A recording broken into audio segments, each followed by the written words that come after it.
The US presidential candidate Mike Huckabee recently visited Israel to raise money for his campaign and also to discuss the nuclear agreement between Iran and the global powers. He also visited the West Bank, claiming the region belongs to the Tel Aviv regime. His comments go far beyond the official stance, even of Israel's biggest ally, the United States. In June, Israeli non-governmental organisation B'Tselem said over 200 illegal settlements have been constructed across the occupied West Bank since 1967 to house over 300,000 Israelis. Meanwhile, Palestinians seek an Israeli withdrawal from the occupied territories and an independent state on the West Bank, East al-Quds and the besieged Gaza Strip. But former US President Jimmy Carter, a major critic of Israeli policy, says Israeli Prime Minister Benjamin Netanyahu has killed a two-state solution, claiming Palestinians will never get equal rights and that Netanyahu does not now and has never sincerely believed in a two-state solution for Israel and Palestine. How offensive is it to claim that Palestine belongs to Israel? Why doesn't the United States seem to protest against the racism and persecution of Palestinians? And is it time for Washington to cut its ties with Tel Aviv? These are the simple questions we sought to answer. Now, US presidential candidate Mike Huckabee claims the West Bank belongs to the Tel Aviv regime, even though this is far from the official position of the United States. Is this ignorance or deliberate provocation? We asked the American public. I think he's being deliberately provocative. Why? Just because, if it's the official statement that they've agreed upon, there's been so much conflict there. It's always a touchy subject when presidents are trying to run. God only knows. He's a politician. He says whatever he thinks will get him the highest ratings, I guess. U.S. presidential candidate Mike Huckabee has claimed that the West Bank belongs to the Tel Aviv regime, which is not the official U.S. position. Is Huckabee being ignorant or deliberately provocative? Deliberately provocative. Those are hard words to say. Yes, deliberately provocative. I don't like Mike Huckabee, so there's nothing you can say about him that would make me say something nice back about him. I think he's been provocative, but I think that's part of the politics at the moment, say something that will ignite some attention because of what's going on in politics right now. He's probably being provocative, yeah. I think he's very much aware. I think he's being provocative. He has several advisors. I think he's an intelligent guy. I think he just wants to set himself apart from the other candidates and take a different stance on things. U.S. presidential candidate Mike Huckabee has claimed that the West Bank belongs to the Tel Aviv regime, which is not the official position of the United States. Is Huckabee being ignorant or deliberately provocative? I think that he's being ignorant. I don't think he's being deliberately provocative. Seeing the types of other things that he's said about various other issues, I think ignorance is more likely. Ignorance seems to be sort of his official policy. I think deliberately provocative because he knows that people have a different opinion and he wants to make a stand. I think he's being deliberately provocative. That's what he does. Mike Huckabee's claim over Israeli ownership of the West Bank goes far beyond the formal Washington position. We asked our experts if he's being ignorant or provocative. I think he's been both, plus stupid, because the United Nations, the international community, and as you just said, the Congress of America has said it is illegal occupation. This is an occupied land. Thus, the two-state solution. Otherwise, what is the point of the two-state solution if all of this is Israeli land? He is an evangelical priest from the United States of America. He's been going to Israel for the last 30 years, to my knowledge, and he is far right than Netanyahu himself. So nobody, not even some decent Israelis, if they exist, would take him seriously. I believe he's trying to promise something that he will never can follow. I believe this is a try to play a dirty politics by using Palestinian cause for his own interest, I believe. Yeah. Israeli settlers recently burned an 18-month-old Palestinian baby to death in order to demonstrate their so-called right to occupy Palestinian land. How offensive is it for a US presidential candidate to claim that Palestinian land belongs to Israel? That's the question we put to the American public. I think that sort of demonstration is never appropriate in any circumstances. I understand extremism, I understand protest. I work for a company that does some pretty violent protests, but that crosses a line. And considering how much conflict has occurred over that land already, I don't see why it's the US's position to have any sort of opinion when it's something on the other side of the world. It's very offensive for the government, U.S. government, to have any say at all in that regard. Yeah, absolutely. Is it offensive? I don't know. That's a disputed, land, and it's going to go back and forth. I think at the moment, I think that it can be very offensive, especially if you're a Palestinian persuasion and those who basically agree that the Palestinians have a right to be there. So. Now, Israeli settlers recently burned an 18-month-old Palestinian baby to demonstrate their so-called right to occupy Palestinian land. How offensive is it for a U.S. presidential candidate to claim that Palestinian land does belong to Israel? I find the whole Palestinian question very distasteful. I think that we have it wrong, and that we have to take a hard look at our policies toward the Palestinians. I guess I wouldn't call it offensive. The whole thing is just so bizarre. There's so much history involved. There's so many stories involved. It's going to take a lot more conversation. It's going to take a lot more connection building, a lot more bridge building for any of this to come close to anything resembling resolution. It's going to take a lot of backing down. It's going to take a lot of giving up. It's going to take a lot of empathy, a lot of willingness for everyone, for leaders and citizens everywhere. It's going to take a lot more willingness to really experience what the other has been through. I mean, I think in light of that, I think that that's really outrageous. I mean, burning an 18-month baby is just crazy. I mean, I don't think that looks good for the candidate or what he's representing for us. Now, Israeli settlers recently burned an 18-month-old Palestinian baby to death to demonstrate their so-called right to occupy Palestinian land. How offensive is it for U.S. presidential candidates to claim that Palestinian land does belong to Israel? I mean, if people are dying over it, it's like really offensive, you know? It's disgusting. It's disgusting. Ever since World War II, what happened, you know how it came about. And they used old Germans, old weaponry to force their religion and impose on the Palestinian people to, move them out because of a religious right. And this country is about religion freedom. And if we're going to support a country that deliberately kicks people out because they don't believe in their religion, I don't know what we're doing.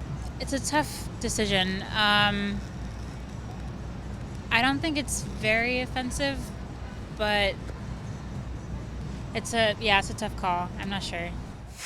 Given the lethal violence against Palestinians, including babies, we asked our experts to comment on the offence which support for the Israeli ownership of Palestinian land might cause.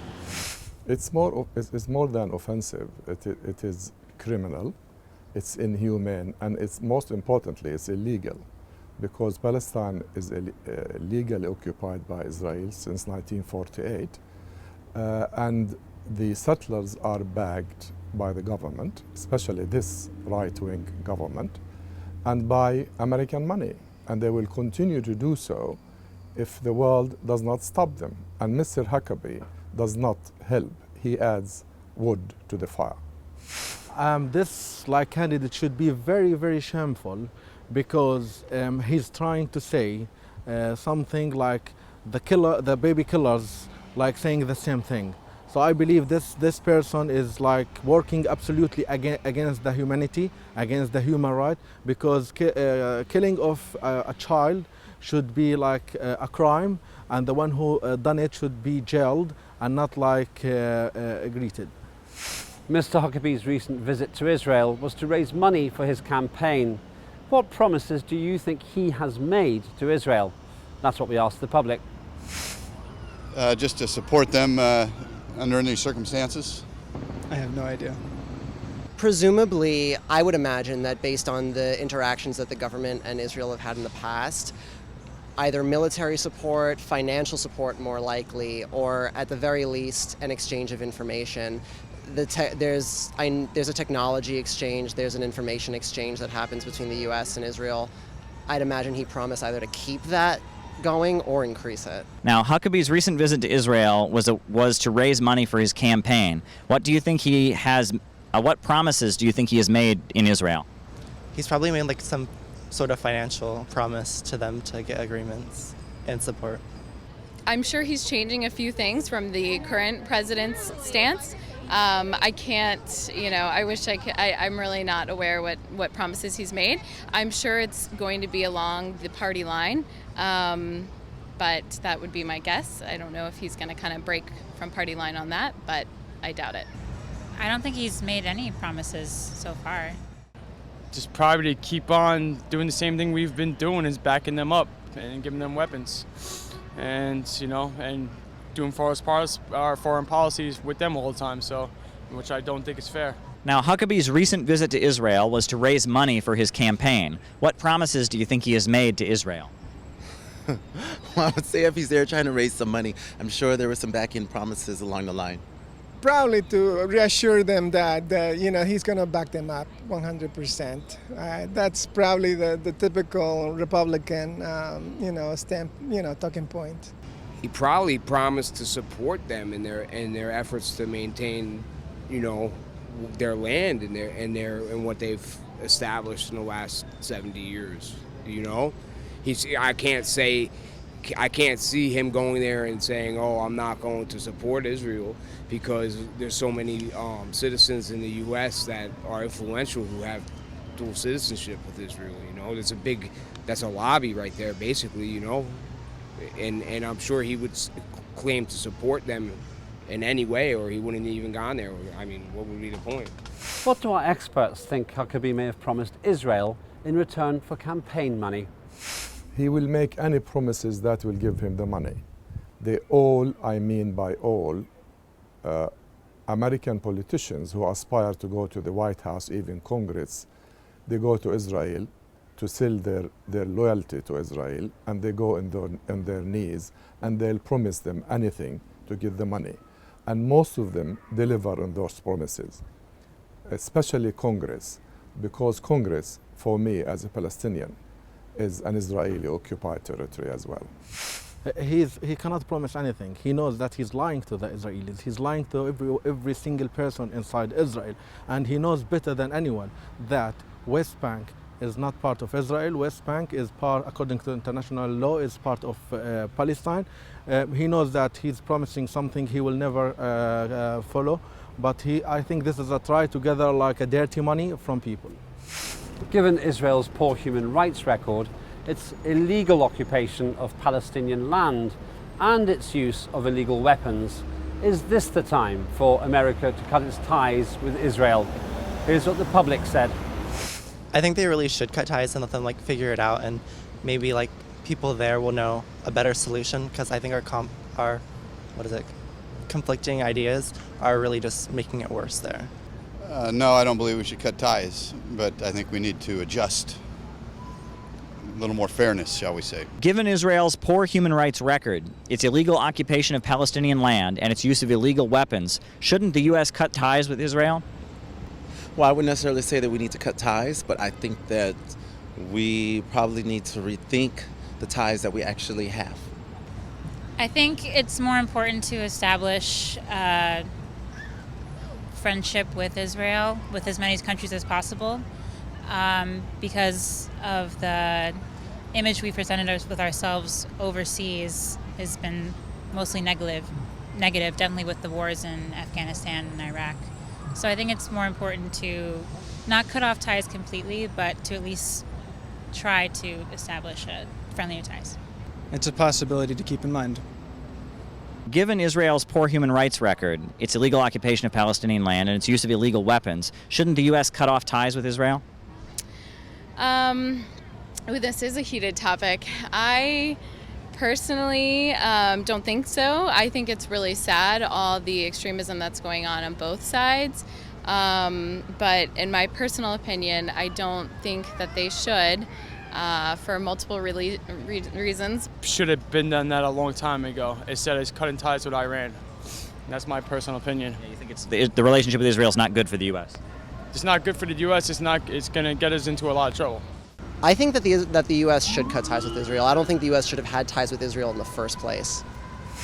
Our experts shared their view on whether Israel's occupation of and behaviour towards Palestine should now signal an end to the close links between Washington and Tel Aviv. If only without the United States of America and without their help and aid, not only with money, but political backing and diplomatic backing, Israel will not exist. They will not dare to cut ties because Israel will create mayhem for America all over the Middle East. Just to remind your viewers of one thing, what Moshe Dayan once said about Israel.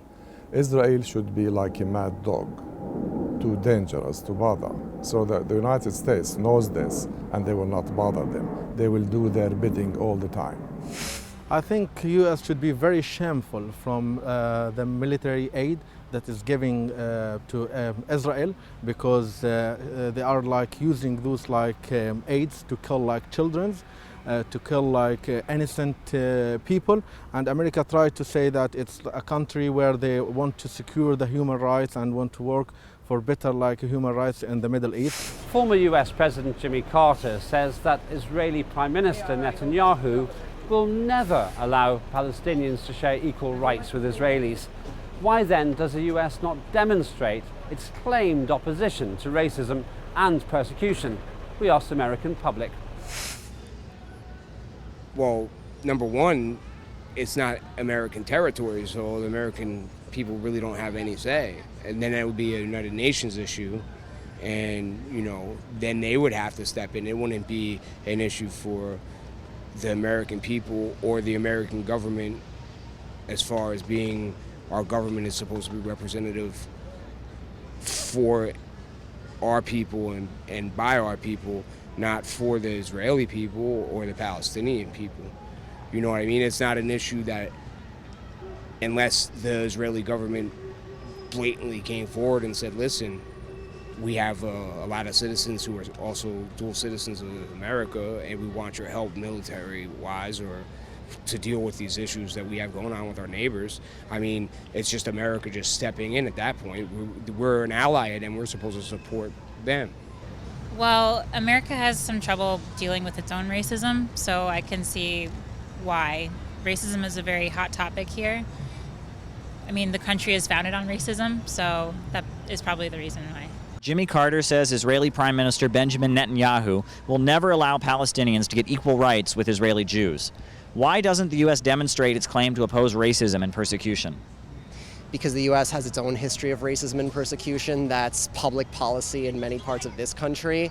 It's hypocritical at best to ask us to ask our country to support equal rights for citizens of other countries when we don't support equal rights for our own citizens.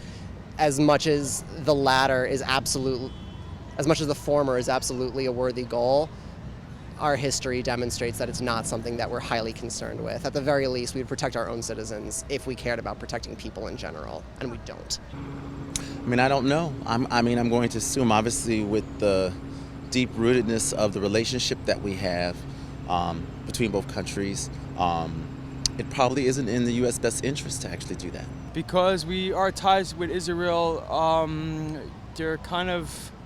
it's kind of like three Masons, and it's kind of secret netted, and Israel and the United States are one, and it's our dirty little secret. That's what Israel is. And America needs to step up and tell Israel, you know, we guys got to start playing by the rules because it's not fair. Jimmy Carter says Israeli Prime Minister Benjamin Netanyahu will never allow Palestinians to get equal rights to Israeli Jews. Why doesn't the U.S. demonstrate its claim to oppose racism and persecution? That's an excellent question. Do you have an answer or an opinion or a speculation? No, I don't. I'm honestly not. I'm not optimistic about the capacity for our traditional kind of governments to solve these problems. I think they're the ones that have created them in general. And I think we, the people of these lands, Israeli, Palestinian, Americans, all of us, Jews and Gentiles, we all need to kind of be in this together as just as people and stop looking to our governments to solve things because they're clearly not. I mean, that's Jimmy Carter's opinion. I don't know if I really agree with that initial stance that they will never grant equal rights to Israeli Jews. So I feel like based on that, I can't say I agree with Jimmy Carter on that. I do respect the man. He's all about peace, but I don't know if I necessarily agree. I'd like to see a more tolerant world all around, and I still have hopes for that. That's a good question. I think it's just been ingrained in the United States citizen for so many years that we do whatever Israel says. But I think that's changing, so hopefully it will. Can our experts explain why Washington refuses to stand up against Israel's refusal to give equal rights to Palestinians? They can't. They're not allowed. They are occupied too. Unfortunately, President Carter came out too late. After he left the office, he wrote his book, Israel, Peace, Not Apartheid, and all hell broke loose. Now the gentleman is very ill and he's dying of cancer. Of course he's right. Netanyahu will never, ever entertain the idea of a Palestinian state in any piece of Palestine. They want it all, from the river to the sea. And I'm here to warn the neighborhood. They want you as well. You're not immune. I believe my message to America, to Americans, to Israel, to Israelis, that segregating people, discriminating people won't help Israel. Yeah, Israel should believe that the people have the right, the equal rights, the Jews, the Christians, the Muslims, you know, they are all humans and they should have equal rights. Any other like things won't help Israel and will put definitely Israel in a very, very bad situation in the near future. Former US President Jimmy Carter declared that Israel's current policies constitute a system of apartheid with two peoples occupying the same land but completely separated from each other, with Israelis totally dominant and suppressing violence by depriving Palestinians of their basic human rights. Yet Mike Huckabee, a US presidential candidate, claims that even the West Bank belongs to Israel. His words demonstrate an absurd level of support for Israel's illegal and brutal policies. It's time for America to review its relationship with Israel for the sake of human rights and for the sake of its own credibility.